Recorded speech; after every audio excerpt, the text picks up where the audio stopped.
You're 7 years old, watching a parent crumble. The silence is deafening, and in that moment, without anyone telling you, you make a choice that will define the rest of your life. You become the adult in the room. This is how meaning gets distorted before you even understand what meaning is. Viktor Frankl survived the Nazi concentration camps and emerged with a profound truth. Humans can endure almost anything if they have a why to live for. But what happens when a child's why becomes twisted into something it should never be? What happens when survival itself demands that you sacrifice the very purpose of childhood? Today, we're exploring one of psychology's most invisible wounds through the lens of logotherapy. The theft of authentic meaning that occurs when children are forced to parent their own parents. Frankl observed that the camps stripped people of everything except one freedom, the freedom to choose one's attitude. But children who experience parentification don't even get that choice. When a 6-year-old walks on eggshells to prevent their mother's breakdown, when an 8-year-old becomes responsible for their siblings' emotional well-being, when a 10-year-old learns that their feelings are dangerous and must be buried, these children aren't choosing their attitude. They're surviving.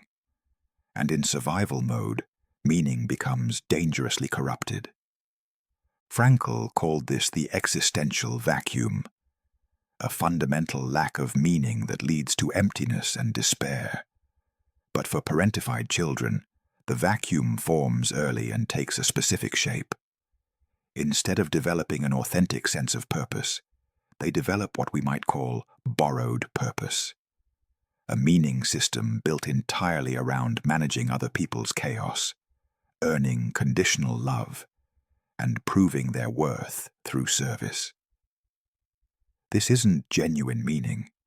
It's a survival mechanism masquerading as identity. In his masterwork, Man's Search for Meaning, Frankl wrote that suffering ceases to be suffering when it finds meaning. But here's the tragedy of parentification. The suffering never finds authentic meaning because the child doesn't have the cognitive or emotional framework to make sense of it. They can't see that their parents' dysfunction isn't their responsibility. They can't understand that love shouldn't require them to disappear. So they create a meaning that makes sense to their developing brain. If I'm good enough, responsible enough, invisible enough, maybe I'll finally be safe. This creates what Frankl might have called a tragic triad: pain, guilt, and death, but in childhood form. The pain of abandonment and emotional neglect. The guilt of believing that somehow their existence, their needs, their very being is the problem. And the death of the authentic self, the spontaneous child who should be playing, exploring, and making age-appropriate mistakes. Logotherapy teaches that we discover meaning through 3 avenues: creating work or doing deeds, experiencing values through relationships, and finding meaning even in unavoidable suffering. But parentified children never get to explore these authentic pathways. Instead, their work becomes emotional caretaking at an age when they should be building block towers. Their relationships become transactional exchanges where love is earned through performance. And their suffering becomes so normalized that they don't even recognize it as suffering. They just think this is what life is. Frankl emphasized the concept of self-transcendence, the idea that true meaning comes from directing oneself towards something beyond oneself. Healthy self-transcendence looks like a child caring about their community, developing empathy, or pursuing something meaningful. But parentification creates a distorted version, hypervigilant transcendence, where the child exists entirely for others, not out of genuine choice, but out of survival necessity. They transcend themselves, yes, but they do it before they even have a self to transcend. This is where the long-term damage crystallizes. As these children become adults, they carry what Frankl would recognize as noogenic neurosis, distress arising from spiritual or existential emptiness. They achieve conventional success. They build careers, relationships, families. But underneath, there's a persistent hollowness because their entire meaning system was built on a foundation of fear, not authentic purpose. They become adults who can't rest because productivity is the only way they know how to justify their existence. They become partners who overfunction in relationships because they learned that love is something you earn through constant effort. They become friends who give endlessly but can't receive because receiving feels like a debt they'll have to repay. And through it all, they wonder why success feels empty, why relationships feel exhausting, why peace feels suspicious. Frankl observed in the camps that those who survived weren't necessarily the strongest or healthiest, but those who had something to live for, a project to complete, a person to reunite with, a future to reach. Parentified children develop a twisted version of this. They survive by having someone to take care of, chaos to manage, a perpetual crisis to solve. Their will to meaning becomes a will to caretaking. And when the crisis finally ends, when they're finally safe, they don't know who they are without it. This manifests in what logotherapy calls Sunday neurosis, that empty feeling when activity ceases and existential emptiness becomes apparent. For adults who grew up too fast, this happens during any moment of stillness. A quiet weekend feels wrong. A calm relationship feels boring. Success without struggle feels unearned. Because their entire identity was forged in chaos, peace becomes the most terrifying state of all.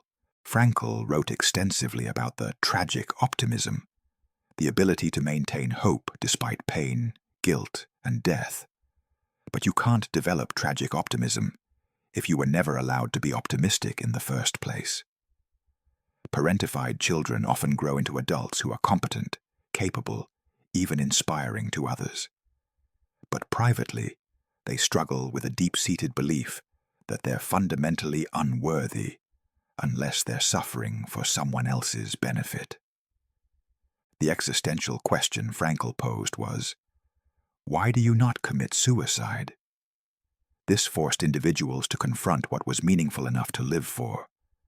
For parentified adults, a similar but different question haunts them. Who am I when I'm not needed? Because their entire sense of self was built around being necessary, useful, indispensable to others' survival. Remove that, and they face an identity crisis that has nothing to do with external circumstances and everything to do with existential confusion. Here's where Frankl's approach offers profound healing. Logotherapy doesn't focus on excavating the past. It focuses on orienting toward meaning in the future. It asks, what is life asking of you now? What meaning are you being called to fulfill? For adults recovering from parentification, this reframe is revolutionary. It's not about fixing what was broken or recovering what was lost. It's about recognizing that the question has changed. As a child, life asked you to survive. You did that brilliantly. You developed hypervigilance, people-pleasing, emotional regulation skills beyond your years. These weren't character flaws. They were adaptive responses to an impossible situation. Frankl would say you found meaning in that suffering by staying alive, by protecting yourself, and possibly others. But here's the critical insight. The question life is asking you now is different. Life is no longer asking you to survive. Life is asking you to discover what you want to survive for. And this is where the real work begins. Not in therapy that endlessly processes the past, but in the courageous act of asking yourself questions you've never been safe enough to ask before. What do I actually want? What feels meaningful to me?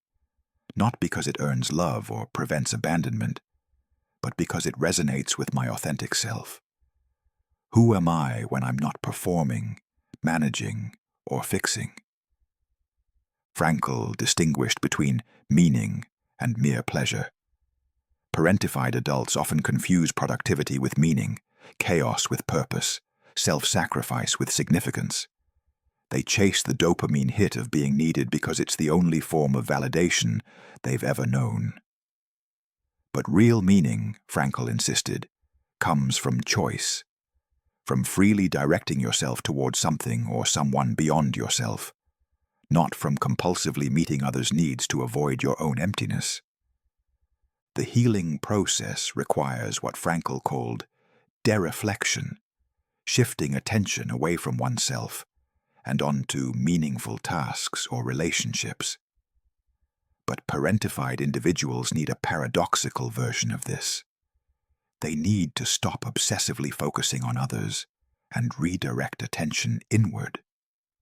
They need to learn that self-care isn't selfish, that boundaries aren't betrayal, that their needs matter not because they've earned it, but because they're human. One of Frankl's most powerful techniques was paradoxical intention, deliberately intending the very thing you fear. For parentified adults terrified of being a burden, this might mean deliberately asking for help, even when you don't desperately need it. It might mean deliberately doing nothing productive and sitting with the discomfort of rest. It might mean deliberately saying no to someone's request and tolerating the anxiety that follows. These aren't exercises in selfishness. They're experiments in discovering that your worth doesn't depend on your usefulness. Frankl also emphasized self-distancing, the uniquely human capacity to step back from yourself and observe your own patterns with objectivity and even humor. When you can observe the hypervigilant child still scanning for danger in a room full of friends, when you can notice the over-functioning pattern kicking in during a calm conversation, you create space between the old survival strategy and your current reality. You're not that child anymore. You don't need those strategies now, but they're still running in the background, and awareness is the first step toward choosing differently. Perhaps most importantly, Frankl believed that meaning must be discovered, not invented. You can't manufacture authentic purpose. You can only become still enough, aware enough, and brave enough to notice what calls to you. For adults recovering from parentification, this often means a period of profound disorientation. When you stop managing everyone else's emotions, when you stop earning love through service, when you stop proving your worth through achievement, who are you? What actually matters to you? The answer to that question can't be rushed. It emerges slowly, often painfully, through a process of elimination. You discover what you're not just a helper, not just a fixer, not just a caretaker. And in that space of not, something authentic begins to emerge. Maybe it's creativity that was suppressed because it wasn't practical. Maybe it's rest that was forbidden because it wasn't productive. Maybe it's joy that was dangerous because happiness felt like setting yourself up for disappointment. Frankl survived the Holocaust and dedicated his life to helping others find meaning in suffering. But he would be the first to say that some suffering is meaningless, that some pain is simply the result of cruelty or neglect, and that finding meaning doesn't mean justifying what happened to you. A child being forced to emotionally parent their caregiver isn't a noble burden, it's a violation. The meaning doesn't come from the suffering itself. The meaning comes from what you choose to do with it now. You can choose to recognize that your worth isn't conditional. You can choose to build relationships based on mutuality, not transactions. You can choose to define success on your own terms, not society's or your family's. You can choose to let yourself rest without earning it. You can choose to be imperfect, messy, needy, and human without it being a catastrophe. These choices won't undo the past, but they can rewrite the future. Frankl ended Man's Search for Meaning with these words: "The way in which a man accepts his fate and all the suffering it entails, the way in which he takes up his cross, gives him ample opportunity, even under the most difficult circumstances, to add a deeper meaning to his life.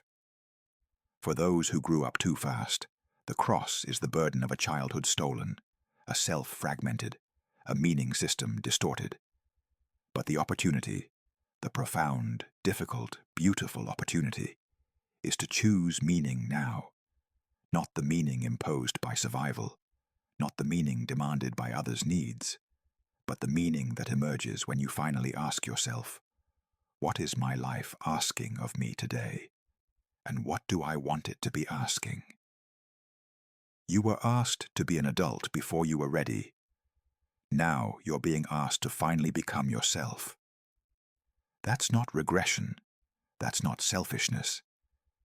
That's the most profound act of meaning-making possible, choosing to live authentically in a world that trained you to disappear. Your childhood is gone. You can't get those years back, but you still have a future. And this time, you get to choose what it means. Like, subscribe, and share.